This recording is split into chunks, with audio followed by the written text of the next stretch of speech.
The stars opened my eyes, and then the northern lights became a gateway. And when I see the northern lights, I enter this flow state. And so I've kind of been chasing that awe, that feeling of just pure magic that I've never experienced during the daytime. Not to say daytime's not amazing, but the night is just, for me, it's next level. Stephanie Vermillion is a travel journalist and author whose fascination with stargazing led her to seek out even more adventures after the sun sets. She's written about chasing the northern lights, hiking by moonlight, and watching rare wildlife that only comes out at night. Her latest book, 100 Nights of a Lifetime, is filled with suggestions for nocturnal adventures for anyone looking to experience nature from an entirely different perspective. I'm Shelby Stanger, and this is Wild Ideas Worth Living, an REI Co-op Studios production presented by Capital One and the REI Co-op MasterCard. Most people don't quit their day jobs to go stargazing and exploring in the dark. But in 2018, Stephanie Vermillion traded in a cubicle for life as an adventure writer. In many ways, Stephanie's story is similar to mine. She spent years in public relations before making the leap to full-time freelance journalism. It took a lot of learning, practicing, and rejection, but eventually it paid off. These days, Stephanie contributes to publications like National Geographic, Vogue, Outside Magazine, and more. Stephanie Vermillion, welcome to Wild Ideas Worth Living. I'm excited to talk about adventuring at night. It's my favorite topic. I'm so happy to be here. Thanks for having me. So I love your story because you quit your job to become an adventure journalist, which, obviously is one of my favorite wild ideas ever. What about travel writing? Like when you were a kid, did you travel a lot? Were you outdoorsy? So my family, they were very into travel. And I think it's such a testament, especially for parents, which I'm not a parent yet, but what you can inspire your children to be. So my mom met my dad, and 2 days later, she left on an around-the-world trip for 6 weeks with her best friend. And so I think my dad, who was also a traveler himself, was like, wow. And then my dad has these wild stories. So he grew up in Lima, Ohio, like cornfield of America, where him going away to college was kind of a, oh my gosh, but he just wanted to live a little bit differently. So he went on these trips where he'd go on safari. He climbed Mount Kilimanjaro in the 70s. My mom and dad went on honeymoon. Instead of to a beach, they were on a journey to reach Timbuktu, which involved like a 48-hour train ride with no food except for lifesavers. So I grew up with these stories of what life could be. But then I think society kind of told me, well, you get a 9-to-5 job and you save your money and then you have fun when you retire. But the more I looked back on my mom and dad's lives, the more I was like, I want a life that's full of stories. I want a life that I'm living for experiences, for memories. And that's what this whole travel writing job has kind of been for me. When you talk about business, people think about money. But for me, the biggest currency really is experiences. That's what I'm after. And I think that really stems from what I was taught as a child that life could be. What were you doing for work before you became a travel writer? I think similar to your story, I was working in public relations for 6 years for an agency that specialized in toy PR.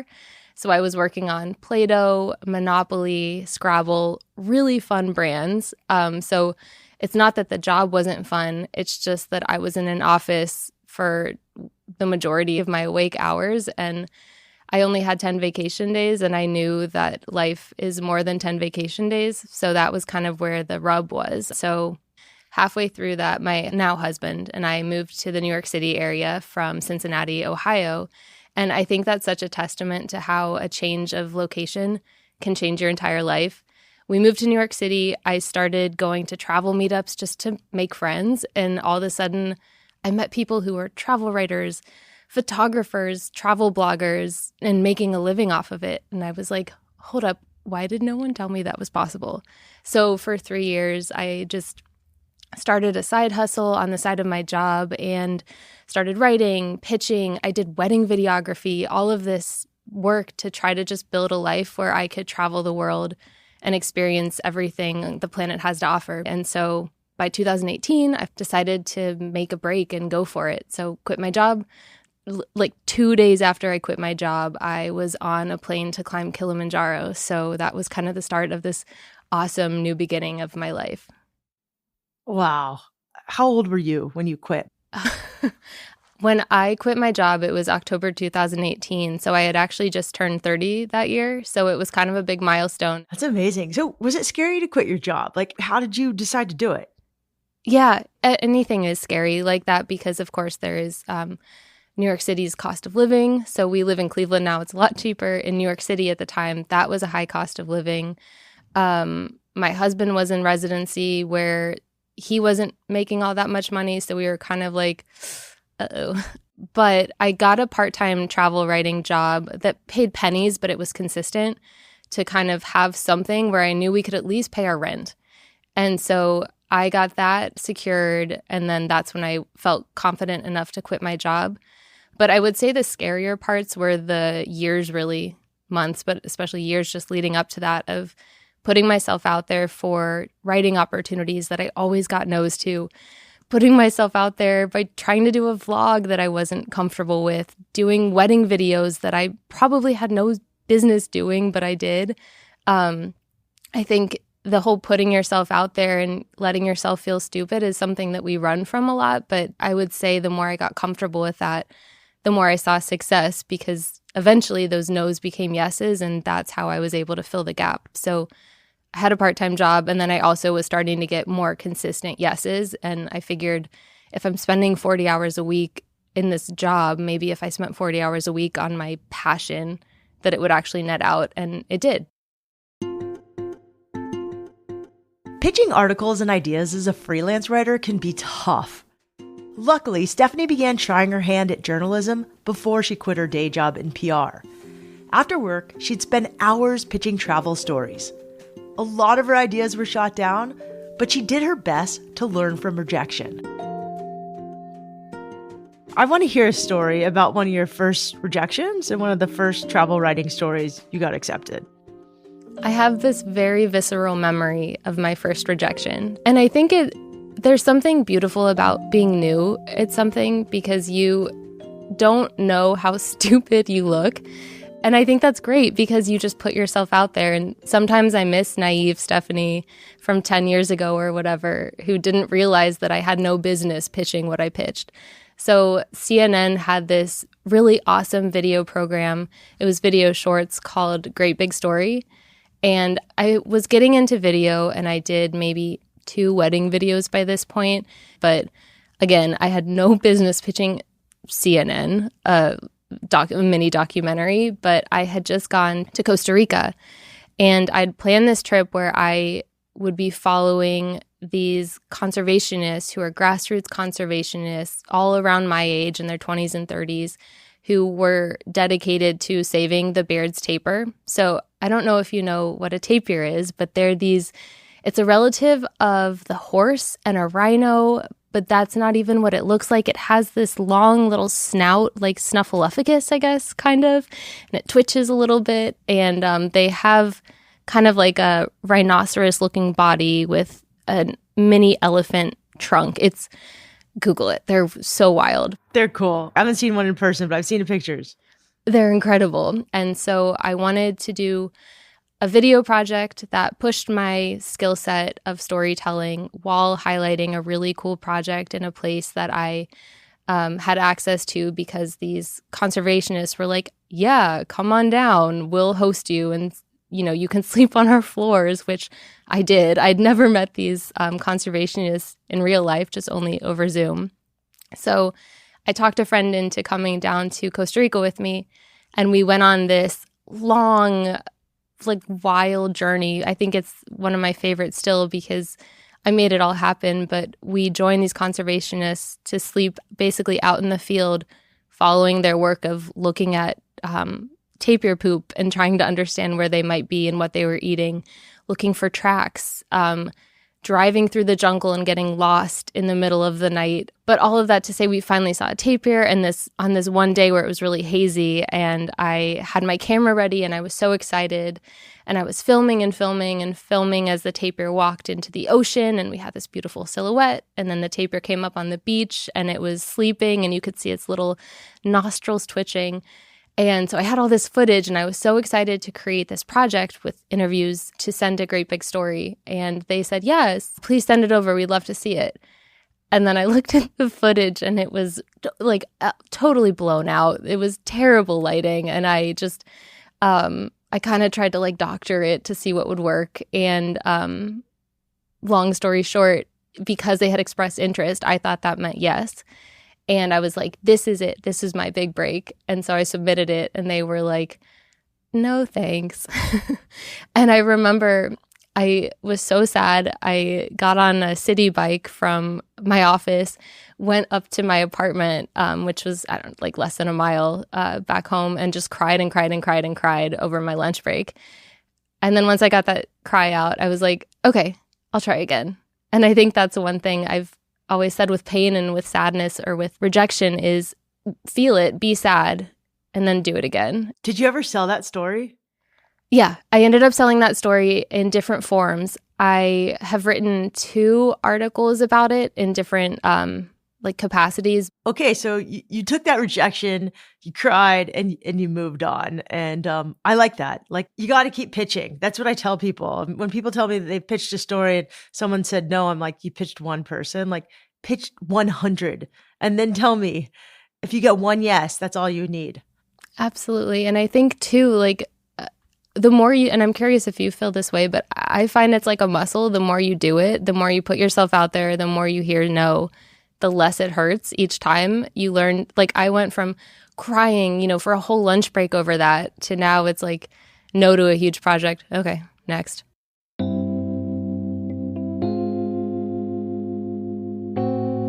People say that pitching is a numbers game, and that's definitely true.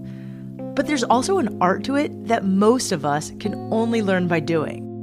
When Stephanie's ideas were rejected, she would often ask for notes on her pitch, and every once in a while, she would get some really valuable feedback. Stephanie also took classes on pitching and writing, and she even invested in a coach who gave her critiques. Eventually, she started to get the yeses that allowed her to write full-time.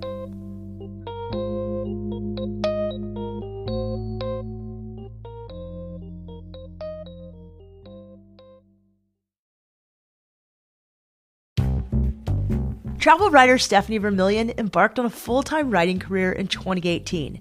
She's covered everything from climbing Mount Kilimanjaro to chasing the Northern Lights and exploring the Amazon. In recent years, Stephanie's focus has shifted to exploring nature after dark. She released a book last year called 100 Nights of a Lifetime, the world's ultimate adventures after dark. She's also the astrotourism columnist for Outside Magazine. Right now, you have this column about adventuring outside and astro and celestial tourism, which I didn't even know was a thing. So I'm just curious, like, how did you start writing and getting excited about adventuring in the dark? I think it all stems from during college, I was able to spend a month over the summer in Morocco, and I was sleeping in the Sahara Desert one of those nights, and I saw more stars than I knew was humanly possible. Growing up in a light-polluted mid-sized city in Ohio, Dayton, Ohio, you can see some planets, you can maybe see the Big Dipper, but you don't see the stars. And that night, sleeping in the sand, we pulled our mattress, our little sleeping bag mattresses out of the tent so we could all sleep under the stars. And, we're sleeping on the sand looking up, and there's now what I know was a meteor shower occurring with all of these shooting stars. And you can see the galactic core, which is that really dynamic, glowing, yellowish center of our galaxy. That was overhead, shooting stars, thousands of these silvery pinpricks. And I was just like, what? This has been there the whole time? So I would say that opened my eyes just to the wonder of the night, of the night sky. So that was about 2010. Fast forward to in 2019, I saw the Northern Lights for the first time, and it was like game over. Like when I travel now, I need to see what else is out there, because you're telling me for this whole entirety of my life, there were stars like that. There were Northern Lights that looked like that, and I didn't know that and chase that. And so I've kind of been chasing that awe, that feeling of just pure magic that I've never experienced during the daytime. Not to say daytime's not amazing, but the night is just, for me, it's next level. And so that Northern Lights experience in 2019 in Iceland, that kind of coincided with the start of my travel writing career. I think one thing that's really cool with travel writing is if you're passionate about something, that passion can come out on the page. And so if you love something, write about it, because I think that you can really spread that awe. And so that's why I just started writing about nighttime adventures from, stargazing, of course, Northern Lights hunting. But then I started, in this quest to find what else I had been missing in the dark. I started going on nighttime safaris. I started going on jungle hikes in the Amazon at night. And it just kept opening it kept opening my eyes to these new layers of the world that I didn't know existed. And so it's been fun to be able to write about it because I get paid to explore what else is happening after dark. To be honest, I'm a little scared of the dark. But there's a lot of incredible things you can experience at night that you just simply can't see during the day. Certain creatures only come out after the sun goes down. That's why Stephanie has traveled to places like Tanzania to watch leopards and other animals in the dark. She's also paddled out into the ocean to see bioluminescence in action and repeatedly chased the Northern Lights in Iceland and Greenland. All that said, you don't need to fly around the world to appreciate how nature changes at night. We're in this age of travel, of adventure travel, where everyone wants to see the most remote XYZ place, or they want to go to the highest peak, or, where the deepest dive. But if you just go out at night, even for me in Cleveland, Ohio, if I walk a trail that I've taken with my dog countless times by day, if I go on that trail at night, it's totally different for two reasons. One, I'm more aware. My senses are heightened. I'm listening to everything. And at the same time, too, like the whole ecosystem changes. I'll look around and I'll see foxes that I would have never seen by day. You'll hear owls, which you would never hear by day. It's the world changes at night, and then the way we experience it does. And so sometimes it's as simple as just doing the same thing after dark. I love that. I think we're all craving a bit of mystery. So much of our life is predictable right now because of technology. We kind of know what we're going to get. And at night, it sounds like there's still this element of surprise that we just can't expect. So I'm curious, for you, what have been some of the most surprising things you've seen while adventuring at night? Let's think. There's so many. Just about everywhere has something happening at night. So, for example, I really wanted to go to the Amazon.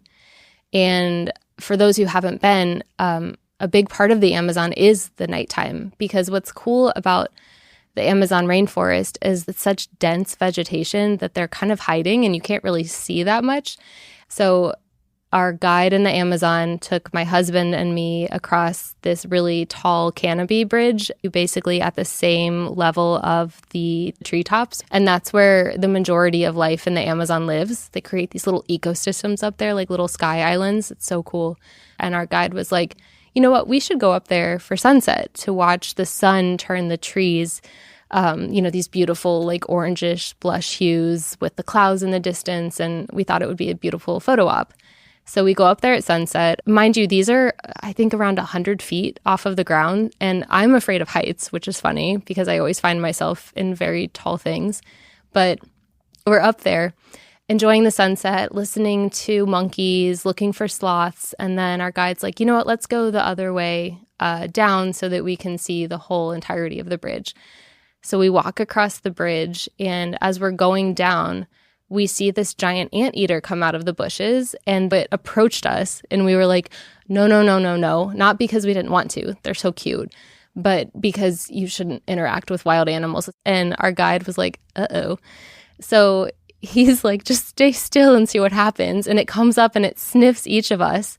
And then it starts trying to crawl up my husband with these huge claws. And we're like, okay, we've got to go because we don't want it to hurt himself, this anteater. Yeah. And like these claws are like That's terrifying. Wild. It's like puncture wound potential. And so then the guide is just like, go back up the on the canopy walk and we'll just go to the other side. And so we're like, yeah. And we start doing that. And when I get up there, I'm like, are you serious? I have to walk all the way across this canopy again that I was like scared to walk over the first time. But it was kind of cool because, like I said, the cicadas are coming to life. You're hearing all of the frogs. And so we kind of got to experience this long, which for me was treacherous, but this long walk above the canopy, listening to the daytime. And then because it was the night, we heard it erupt with this cacophony of the animal kingdom after dark. And we got to really hear the two extremes of how the jungle changes when night descends. The jungle can be so loud at night. Like, I had never experienced anything like it until I was in the Amazon, a couple times in Costa Rica when I was in the far south. But it's like turning your stereo onto like the soundscapes of the jungle on full blast. Like, it's loud. You can't sleep through it. Yeah, with the work I do, I'm always listening to the animal kingdom come alive at night, but it's not always animals that are loud. On this one trip I took 2 years ago, in South Greenland, they have this kind of trekking route where you can trek from one sheep farm to another sheep farm. Once I passed all of the travelers that were just there for the day, it was me and sheep for 5 miles. And 5 very grueling miles. And because it's the Northern Lights, that's what I was seeking, in addition to sheep and all of that. I had a like 50-pound pack on my back. I had a front purse / makeshift pack on my front that I was just carrying my cameras in so I could get them out to photograph because I'm also a photographer. And I was doing this huge hike and I got to this sheep farm where I was staying after 5 miles. And this sheep farm is located right on a very active ice fjord. And so they showed me the path. And mind you, I'm the only guest because most people visit in the summer, and I was there in September for Northern Lights. So they showed me the path to get out to the ice fjord so that I could go photograph the Northern Lights that night with the ice in the foreground. How awesome would that be? And so I finally, waited. Finally, dark came, and I went out and did that trail, and I was sitting there waiting for the Northern Lights. And it was terrifying because the ice was so loud and the ice was so creaky, and you would just hear these smacks when it hit the water. And I kept looking around, and senses were so heightened. I am getting my pulses racing now thinking about it. But that was, the Northern Lights eventually came, and it was wild, and it was so much fun. But that's another example of, it's not just the animals that come to life at night, but you also just hear the world in a way you don't during the day. Stephanie's new book describes snorkeling at night with manta rays off the coast of Hawaii, hiking by moonlight in Arches National Park, and sleeping under the stars in the Sahara Desert. Whether you're traveling the world or staying close to home, there are so many different kinds of nocturnal adventures. It can be pretty easy to get started, but there are a few important tips to keep in mind before you head out into the night. So you've sold us on nighttime adventuring. How can we start? I love the idea of like just going out your trail that you always hike, but doing it at night. But what sort of precautions do we need to take? What else do we need to be prepared for that, we don't have to deal with during the day? A big rule of thumb in nighttime adventuring, and this is something that a lot of astrophotographers talk about, but I think it's relevant for any night adventure, is to experience the destination by day. If you're going to stargaze in a new place, go by day, see what it's like, look around. Are there hazards? Are there, drop-offs where maybe you shouldn't get too close to in case you sneeze and fall off the side of a cliff? Don't do that. So definitely visit by day. And I would also say too, especially for people who are maybe newer to the night, is just Google nighttime tours in your area or in the next destination you're visiting. Because I was just really surprised to learn as I was researching my book how many night adventures are out there, way more than I could fit in a book of 100 of the best night adventures. And that, I think, is such a good opportunity to experience the night in a safe way with a guide, because they know where they're going, they know the local wildlife, they know the gear you might need, and they can tell you the science behind it. They can talk about their story of the first time they saw it. And so I do think that noctourism, nighttime adventuring, whatever you want to call it, it really is best experienced with other people, especially people from the destination, because going with a buddy, especially if that buddy is an expert, can also make a nighttime adventure safer. And if you're planning on doing a backyard nighttime adventure, how do you prepare during the day? Like, what do you actually do to prep for your nighttime activity?